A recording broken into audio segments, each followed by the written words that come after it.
ಪಶ್ಚಿಮ ಏಷ್ಯಾದ ಪ್ರಸಕ್ತ ಸಂಕಷ್ಟ ಪರಿಸ್ಥಿತಿ ನಡುವೆಯೂ ಭಾರತದ ಆರ್ಥಿಕ ಸ್ಥಿತಿಗತಿ ಹಾಗೂ ವಿದೇಶಿ ವ್ಯಾಪಾರ ಸದೃಢವಾಗಿದೆ ಎಂದು ಕೇಂದ್ರ ವಾಣಿಜ್ಯ ಮತ್ತು ಕೈಗಾರಿಕಾ ಸಚಿವ ಪಿಯೂಷ್ ಗೋಯಲ್ ಲೋಕಸಭೆಗಿಂದು ತಿಳಿಸಿದ್ದಾರೆ. ಪ್ರಶ್ನೋತ್ತರ ವೇಳೆಯಲ್ಲಿ ಅವರು ಭಾರತ ಸರಕು ಸಾಗಣೆಗಿಂತ ಸೇವಾ ರಫ್ತು ಆಧಾರಿತ ರಾಷ್ಟ್ರವಾಗಿದ್ದು, ಈ ವಲಯದಲ್ಲಿ ಜಾಗತಿಕವಾಗಿ ರಾಷ್ಟ್ರ ಮುಂಚೂಣಿಯಲ್ಲಿದೆ. ಕಳೆದ 3-4 ವರ್ಷಗಳಿಂದ ದೇಶದ ವ್ಯಾಪಾರ ಶಿಲ್ಕು ಜಿಡಿಪಿಯ ಶೇಕಡಾ 1.2ರಲ್ಲಿ ಮುಂದುವರೆದಿದೆ ಎಂದರು. ಹಾರ್ಮುಜ್ ಜಲಸಂಧಿಯಲ್ಲಿ ಸಮಸ್ಯೆ ಉಂಟಾಗಿದ್ದರೂ ಭಾರತದ ಸರಕು ಸಾಗಣೆ ಸ್ಥಿರವಾಗಿದ್ದು, ಮಾರ್ಚ್ ಮೊದಲ ವಾರದಲ್ಲಿ ತುಸು ಇಳಿಕೆಯಾಗಿತ್ತು.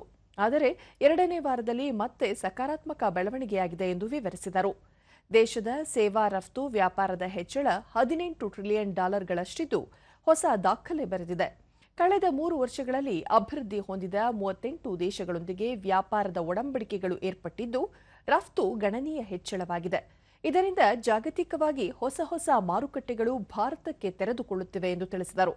ಒಟ್ಟಾರೆ ದೇಶದ ಆರ್ಥಿಕತೆ, ವ್ಯಾಪಾರ, ರಫ್ತು ಸೇರಿದಂತೆ ಎಲ್ಲ ವಲಯಗಳಲ್ಲಿ ಉತ್ಸಾಹ ಹೆಚ್ಚಾಗಿದ್ದು, ವಿಶ್ವ ಮಟ್ಟದಲ್ಲಿ ಭಾರತದ ವರ್ಚಸ್ಸು ಗಣನೀಯ ಏರಿಕೆ ಕಂಡಿದೆ. ಇದರ ಉಪಯೋಗವನ್ನು ರೈತರು, ಮೀನುಗಾರರು, ಎಂಎಸ್ಎಂಇ ಸೇರಿದಂತೆ ಎಲ್ಲ ವಲಯದವರು ಪಡೆಯಲಿದ್ದಾರೆ ಎಂದರು. 4 साल पहले ऐसी परिस्थिति में हमने सिर्फ एक आंकड़ा देखने के बदले व्यापक रूप से निर्यात कैसे होगा, किन चीजों में कंपेटिटिव एडवांटेज है, यानी विश्व के सब देशों के सामने हमारी स्पर्धा में खड़े रहने में कैसी चीजें हैं, कौन से वो वस्तु हैं, कौन सी वो सेवाएं हैं जिसमें हम स्पर्धा में आगे जा सकते हैं. हमारा ध्यान उस पे आकर्षित है.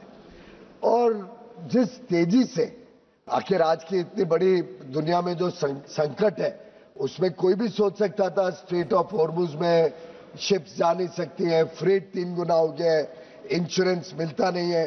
इस सबके बावजूद पिछले महीने फरवरी तक हमारा ट्रेड गुड्स का भी, सर्विसेज तो चलो शिप से नहीं जानी है, सर्विसेज में तो हर महीने बढ़त हो रही है, लेकिन गुड्स भी फरवरी तक फ्लैट है, घटा नहीं है.